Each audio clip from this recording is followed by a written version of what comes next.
Daisy is the weakest among the main characters in terms of development and personality. Now, when you talk about the main characters, what specifically are you referring to? Are you talking about the main four, like Mike, Paulo, Lucy, and Daisy? Or are you talking about characters like Abby could be thrown in there because he's a pretty relevant character for much of the comic? But I do also have to agree, it is very apparent that of the main four characters, Daisy is Teshi's least favorite, and because of that, she has seen no real change in who she is. She is still that unconfident, nerdy girl that likes to read books, that is like jealous of the attention that Lucy gets, although I think it's less about the catcalling and more about the general, why don't, boys constantly compliment me all the time? That's what I want. But she doesn't realize all the baggage that comes with. So yeah, Daisy is more or less kind of used as like the group therapist, or whenever Teshi is ready for a character to start learning some sort of lesson, she goes, okay, Daisy, time to get out of your cage and tell this character that you're being a little bit too nice, or maybe you should be okay with your bisexual feelings. Not that there's anything wrong with that.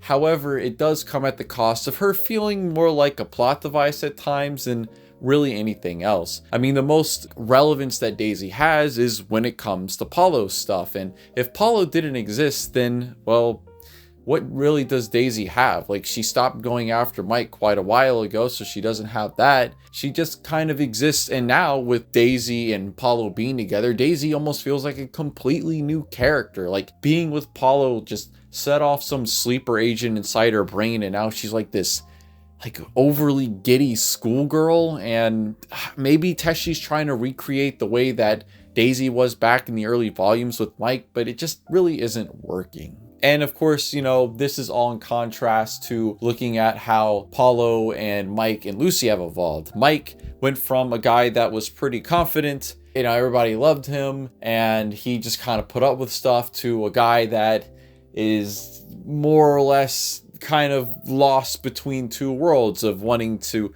be more assertive and also still just being like, I'm so alone and sad. So, he has made change there. You have Paulo that went from being a confident guy, maybe a little bit too confident, who would tease others, to a guy that cries all the time. Just that's his character now, is that he cries and he has no confidence and he kind of sucks. And then you have Lucy, who went from being a bitch to being a bitch, but for completely different reasons. So she did have a change in that. And yes, I am mainly being facetious when it comes to Lucy. I get that there's a lot of nuance there. She is more independent and confident. It's how people perceive you on the outside that matters, and the characters within the universe of the comic are not privy to all the things going on in Lucy's head. And sometimes I feel like Lucy herself really isn't privy to all the things going on in her own head. Characters like Molly, Jordan, and Madison shouldn't be on the About page. Well, Jordan and Molly are siblings of two characters that you would consider to be main characters, Lucy and Abby. And I know that I just excluded Abby from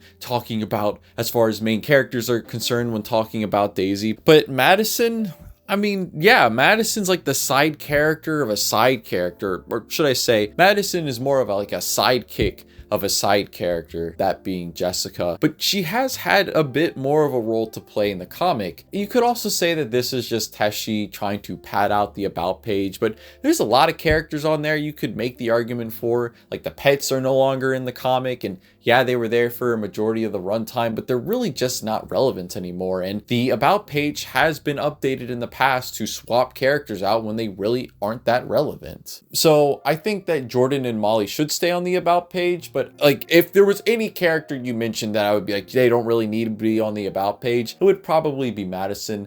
But I feel like Teshi reserves the About page for characters that reoccur pretty frequently and have some sort of bearing on the plot. I think David x Daisy could have been a better ship than Paulo x Daisy. I don't know if this was meant seriously or what, but would it be a better ship? If I say that it is, and I give my reasoning for it, people are going to turn around and say, well, how come you don't like this other ship? Because you can make the same argument. However, there are key differences. So I guess I might as well talk about it, and that's the whole point. What I mean specifically is that David is academically inclined in a way. He's just really dumb, I guess. about it, and he doesn't like kind of fully I don't know. Teshi hasn't really delved super deep into David's academic prowess outside of him being in the stupid people class when he first got to high school, but it's very evident now that he has kind of gone up through the ranks. And Daisy is always academically inclined, so maybe they would be better. I feel like David is hyper good at like the one thing, which is like English, and then Daisy's kind of good at everything, and of course she wants to be a doctor, so you know, not that English isn't relevant for doctors. I guess maybe. I don't really know. I really don't see myself shipping David with anyone that either isn't James, which is the way things are going now, or Amaya. Like, honestly, all the cards on the table, I would probably put David and Amaya together. I genuinely think that would be a lot of fun because you have the most talkative character with the quietest character. And also, you know, two characters that really don't care how society perceives them, and they could honestly be a fantastic power couple. But I know that this hot take wasn't about that. It was about David and Daisy, and I don't know if they would be better. It might be more of a side grade than anything, but I mean, I really don't care enough to like say that sucks, you know? Like, sure, if it gets David out of the dating pool and Paisley broken up, have at it, I guess. But honestly, I think that David and James could be a lot of fun, and also David and Amaya, and that's it. That's it. That's all. That's all the characters.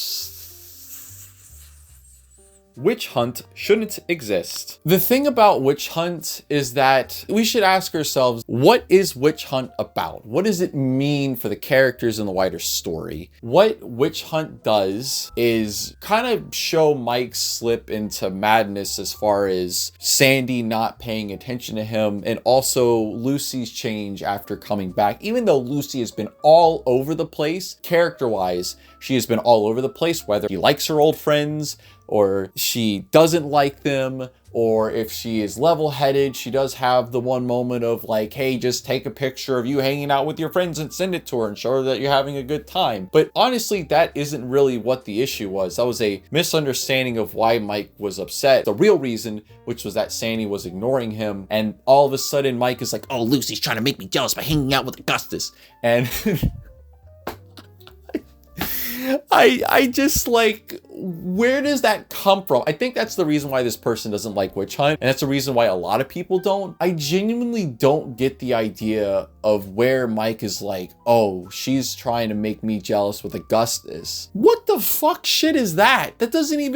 That comes out of literally nowhere. At no point in the comic is Mike really that jealous of Lucy being with another person. He is protective of her when Paulo tries to get with her, but you know, it's understandable given the history that Paulo and Lucy have had and everything that Paulo has said about Lucy. He doesn't get jealous after that. It's just the one chapter where it's like, oh, we need Mike to be the bad guy in this one. So instead of just like having him obviously trying to cover up the fact that he's worried about Sandy not texting him, he has to also be jealous of Lucy. If there was anything I would rewrite about that, that would be it. I guess it was also just another way to try to get Mike separated from the group, or at least why not have Mike just hanging out with Lucy and Augustus and all of them anyway, instead of standing way off? Like, it's understandable that Daisy would be standing off by herself because, well, Augustus is over there and he tried to pull stuff on her. Point is that Witch Hunt shows that Mike was isolating himself because of Sandy, and that you're seeing that Sandy really just wasn't giving a shit about Mike. So I wanted to point out real quick that Sandy calling back almost immediately implies that she was in fact seeing all of Mike's texts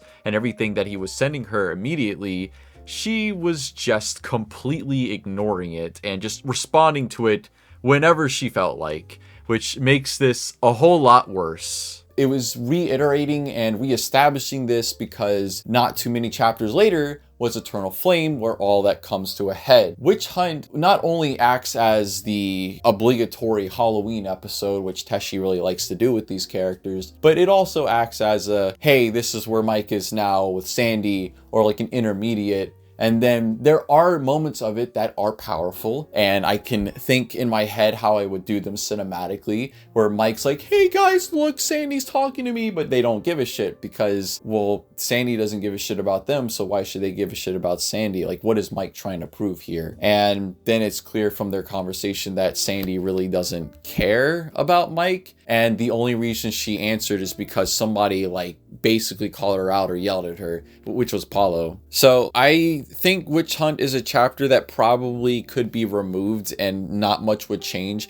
It also establishes what the hell's going on with the pets, basically confirming that they're never coming back, and also having Chirpy reunite with her mother, which is cool. Yeah, if you removed Witch Hunt, then I don't really think much would actually change outside of having Mike's friends be standoffish with him about the Sandy stuff not being as strong later on. But that stuff kind of gets resolved almost immediately, which just leads to, you know, new kinds of drama, except it's the same kind of drama that we've been dealing with since the start. We do get to see Sue cosplay as Carmen Sandiego, and I think that's worth price of admission, but I'm also very, very biased.